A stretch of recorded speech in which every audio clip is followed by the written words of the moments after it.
හොඳයි. අපි බලමු පුතේ. උසස් පෙළ විභාගයේ ඔයගලන්ට තියෙනවනේ ගායන සමය කියලා පාඩමක්. ඉතින් මේ ගායන සමය හා සම්බන්ධ කරුණක් තමයි අද්ව දර්ශක එහෙම නැත්නම් සමය දර්ශක ස්වරය කියලා කියන්නේ.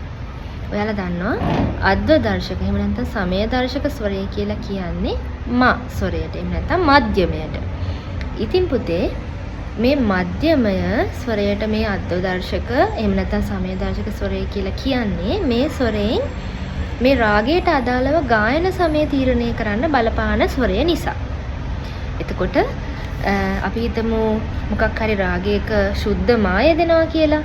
සුද්ධ මා යෙදෙන රාගයක් නම් ඒක අනිවාර්යයෙන්ම పూర్ව භාගයේදී තමයි ගායනය කරන්නේ. ගායනය වෙන්නේ. තීව්‍ර මා යෙදෙනවා නම් ඒ රාගයේ ගායන වෙන්නේ උත්තර භාගයේදී. එහෙම තමයි මේක මේ මා ස්වරයට අනුව ගායන සමය තීරණය වෙන්නේ. තීව්‍ර මා සහ සුද්ධ මා මත.